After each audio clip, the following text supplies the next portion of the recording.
매일 아침 꼭 챙겨야 할 뉴스 딱 3개만 골라서 깊게 들여다봅니다. 뉴스 세계 시간인데요. 오마이뉴스의 곽우신 기자 모셨습니다. 어서 오세요. 네, 안녕하세요. 박지훈 변호사 모셨습니다. 어서 오세요. 안녕하세요. 네, 유몽치님이 운동하고 왔더니 덥네요라고 지금 글 보내주셨는데요. 제가 아침에 여기 이제 오다 보니까 어느 부부는 함께 조깅을 하고 있고요. 그다음에 진짜로 산책하는 분들이 많으시더라고요. 네. 예. 이제 여름 풍경이라고 봐야 되는 그렇죠. 거겠죠. 네, 아무튼 해가 빨리 뜨니까요. 건강이 최고입니다. 네. 네. 자, 유튜브 라이브로 김종배의 시선 집중 진행하고 있습니다. 유튜브에 들어가셔서 검색하시면 바로 뜨니까요. 좋아요, 구독 버튼도 눌러주시고 의견도 달아주시기 부탁드리겠습니다. 자, 첫 번째 뉴스 가보죠.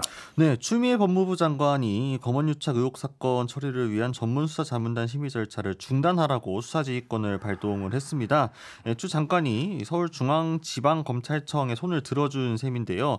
윤석열 총장에게 서울중앙지검 수사팀이 이 상급자의 지휘 감독을 받지 아니하고 독립적으로 수사를 한 후 이 수사 결과만 검찰총장에게 보고하도록 조치를 취할 것이라고 강조했습니다. 그러니까 이제 관심사는 윤석열 총장이 이제 어떻게 대응할 거냐. 일단 그러니까 전문 수사 자문단 원래는 오늘 소집되게 돼 있는 거예요. 일단 그건 수도분 되긴 됐어요. 그런데 일단 보류인 거고 어떤 입장을 내놓을지가 지금 초미의 관심사인데. 네. 오늘 그러니까 이게 검사장 회의다 아니다 막 갈리던데 하여간 회의가 소집이 된 거죠. 할 것 같아요. 근데 원래는 우리 검찰청이나 예규에 따르면 부장급 회의는 있어요. 예. 그러니까 법리나 이런 검토 때문에. 근데 검사장급 회의는 사실은 뭐 존재하는 건 아닌데 어쨌든 간에 지방에 있는 고검장, 지검장들이 지금 올라온다 그러고 네. 사실 이것도 좀 상황이 좀 애매합니다. 검사장들한테 얘기를 들어가지고 전문수사 자문단 얘기가 의견을 모을지 중지를 모을지 어쩌면 또 이 윤석열 총장을 지지하는 사람들한테 얘기를 좀 들으려고 저런 거를 소집하는 건지 이것도 좀 지켜봐야 될 부분이긴 한데 사실 저는 이 말씀 꼭 드리고 싶어요. 이게 사실 별거 아니거든요. 강요 미수예요. 제가 변호사 그러니까 혐의점이 이게 이거를 이렇게 이 많은 기구를 구성할 정도의 엄청난 일이 아닌데 총장도 그렇고 법무부 장관도 그렇고 참 씁쓸합니다. 저는. 어제 이제 법무부 장관이 수사지휘권 발동하고 6시간 만에 대검찰청에 내놓은 답변이 굉장히 짧았습니다. 그러니까 딱 두 줄이었죠. 전문수사자문단은 소집하지 않는다. 그리고 다양한 의견을 수렴 중에 있다. 딱 요 두 줄이었거든요. 이러면서 이제 일단 소집하지 않는다라고 한 거는 이제 추미애 장관의 지시를 일단 수용하는 모양새이긴 합니다. 근데 이제 앞으로 영원히 소집하지 않겠다라는 게 아니라 일단 오늘 회의가 중단된 거였으니까요. 그리고 다양한 의견 수렴 중이라고 하면서 이제 오늘 다른 회의를 열어서 의견을 듣겠다라고 했으니 이제 이후에 아마 대검찰청에서 오늘 중에 입장이 따로 나올 것이라는 추측들이 굉장히 많이 나왔는데요. 일단 그 입장을 좀 지켜봐야 향후의 스텝도 좀 볼 수 있지 않을까. 그 회의라는 게 있는 회의가 아닙니다. 지검장, 고검장 회의는 이런 어떤 일반 사건에 대한 어떤 검토하는 회의가 아니고 정말 중요한 무슨 일이 있을 때 하는 건데 그러니까 부장단 회의는 있거든요. 이것도 이상하다는 거예요. 그러니까 이제 쉽게 하면 입장을 밝힌다라면 그건 윤석열 총장의 입장이 되는 거죠. 그렇죠. 왜냐하면 지휘의 대상이 윤석열 총장이니까. 그렇죠? 원래 법도 검찰청법도 법무부 장관은 검찰총장만 지휘할 수 있도록 돼 있거든요. 그런데 문제는 윤석열 총장이 자신의 입장을 정하는 과정에서 다른 검사장들의 의견을 일단 청취를 해서 그걸 참조해서 자신의 입장을 정한다 이렇게 이해를 하면 되는 거니까 그거는 그렇게 이제 중요한 문제는 아닌 것 같고요. 다만 이제 중요한 것은 어떤 입장이 나오느냐.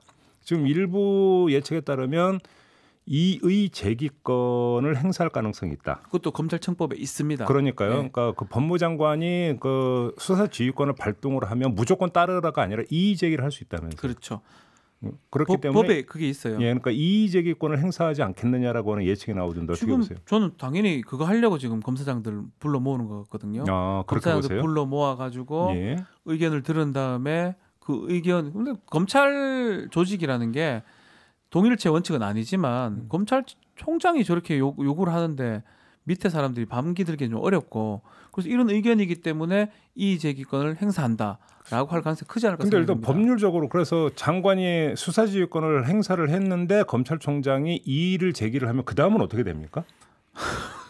그까지 이렇게 법이 조문이 예상이 안 돼 있습니다. 근데 그 사실은 지금까지 이런 그러니까 수사지휘권이 발동이 돼서 받아들이고 이제 그 총장직을 내려놓은 김종빈 총장 한 명은 있었는데 한 번 있죠. 이의 제기권이 행사가 된 전례가 없죠. 그래서 이걸 예상을 못 하고 있어요. 이의 제기 행사하면 어떻게 할지. 그러니까 법률적으로 그래서 이의 제기권을 행사하면 법무부 장관은 이렇게 하여야 한다 뭐 이런 규정이 없습니까? 없습니다. 이의 제기권을 행사할 수 있다 정도만 돼 있고요. 그 이후의 절차에 대해서 규정은 없습니다. 근데 문제는 지휘권이고 이의 제기권이면 그러니까 이의를 제기를 했는데 안 받아들일 또 저거는 그 권한은 법무부 장관한테 있는 겁니까? 그러면? 법상으로는 이의 제기만 할 수 있지 그거에 대해서 받을지 말지에 대해서는 규정이 없기 때문에 그러면 이의를 제기했는데 그러면 다시 그 이제 그 발동한 지휘권 내용은 그대로 관찰이 돼야 되는 거고. 법상 그렇습니다. 알겠습니다. 근데 만약에 이의 제기권을 행사한다면 뭐 그 다수 언론이 이야기하는 것처럼 이거는 결국 윤석열 총장 보고 그러니까 옷 벗고 나가라는 얘기다. 뭐 그래서 윤석열 총장이 사퇴를 하느냐 마느냐. 과거 김종빈 총장처럼 뭐 이런 이야기는 성립이 안 되는 거잖아요. 그렇죠. 이의 제기권을 행사한다라고 하는 것은 계속 직을 수행하겠다는 뜻이 되는 거니까 그런 거 아니겠습니까? 네, 그렇습니다. 일단 사퇴 가능성은 일단 상당히 낮은 것으로 여러 보도들이 나오고 있고요. 그러니까 측근발 보도들이 좀 나왔는데 그런 것들을 좀 보면 이제 부당한 지휘로 받아들이고 있다라는 입장이 계속 나오고 있고요. 그래서 뭐 언론에서는 누구 좋으라고 사퇴하느냐라는 입장이다라고까지 이제 인용이 된 걸 보면은. 강대강으로 부딪힐 가능성이 상당히 높다. 15년 전과는 좀 다를 것이다라는 이야기가 많습니다. 알겠습니다. 이게 오늘 하루니까 상당히 뜨거울 것 같은데요. 그렇죠. 좀 워낙 이제 유동적이기 때문에 일단 지켜보도록 하고요. 그리고 저희가 3부에서 검사 출신 2명의 여야 의원, 민주당의 백혜련 의원, 미래통합 유상범 의원 두 의원 간에 지금 토론이 예정이 되어 있습니다. 바로 이 문제를 좀 집중적으로 토론할 계획이니까요. 귀 기울여 주시기 부탁드리고요. 자, 다음 뉴스로 넘어가죠. 네, 문재인 대통령이 부동산 문제와 관련해가지고 고강도 대책을 주문을 다시 했습니다. 지금 종부세율 인상을 골자로 한 종부세 개정안을 21대 국회 최우선 입법과제로 뽑으면서 재입법을 추진할 것으로 보이는데요. 특히나 어제 김현미 장관이 어제 원래 예정이 없었던 긴급 보고를 하면서 이 투기성 보유자에 대한 부담 강화를 대통령이 지시를 했다라고 합니다. 그리고 뭐 예를 들어서 이제 그 실수요자라든지 신혼부부라든지 그러니까 이런 분들에 대한 어떤 그 서민 주거 안정 부분은 좀 어떤 규제가 일단 좀 탄력적으로 그러니까 운용돼야 되는 거 아니야 그런 취지의 지시도 있었다라고 하고요. 이제 구체적으로 어떤 이제 그 방안이 나올지는 이제 국토교통부로 넘어갔기 때문에 좀 지켜봐야 되는 거고 어제 그 청와대별 뉴스가 하나 더 있었어요. 그러니까 그 다주택자 참모들. 네네네. 노영민 대통령 비서실장이 이제 청와대 참모들한테 솔선수범을 강조를 하면서 이 1주택 외의 소유주택을 처분하라고 이제 재차 권고를 한 겁니다. 원래 이제 지난해 12월에도 같은 권고를 한 바가 있는데 제대로 시행되지 않고 있다라는 지적들이 나오면서 다시 권고를 한 건데요.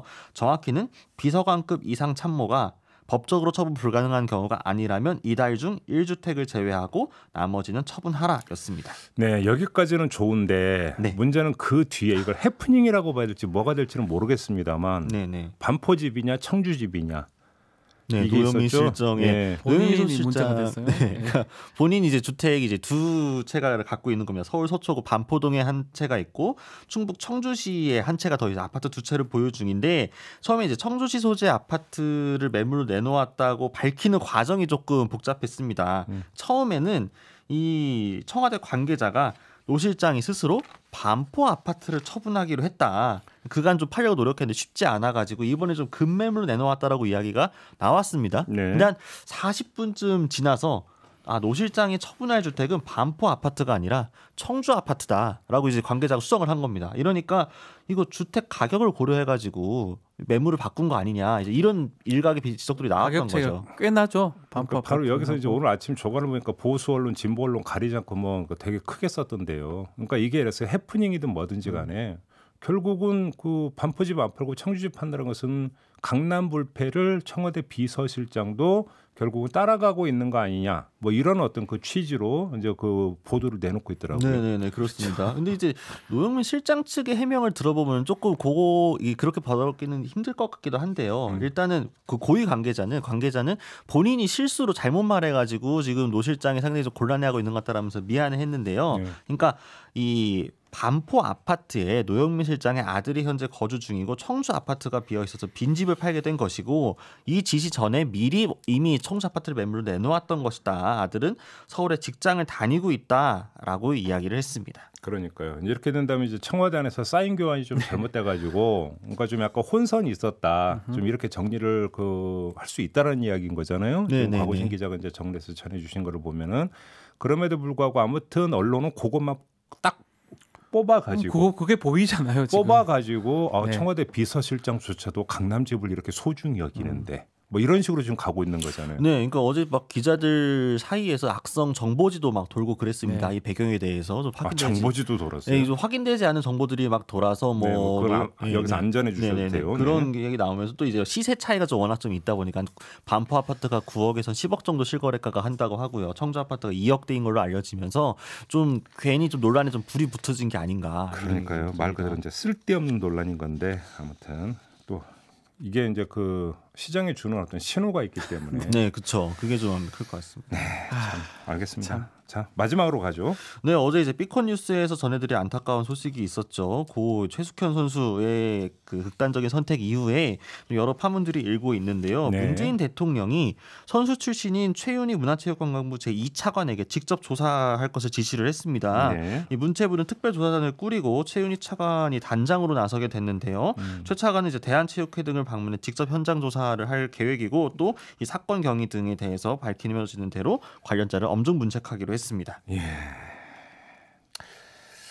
한마디로 얘기를 하면 인권 문제잖아요. 그렇죠. 선수들의 인권 문제잖아요. 체육계 내의 폭력 문화는 그대로 반복되고 있다 이 말이죠. 사실은. 그러니까요. 지금 뭐 여러 번 어떤 거냐면 그 문제가 발생했고 여러 번 여론이 들끓었고 그래서 여러 번 대책이 나왔음에도 불구하고 바뀐 건 별로 없었다. 한마디로 정리하면 이런 거죠. 네, 그렇습니다.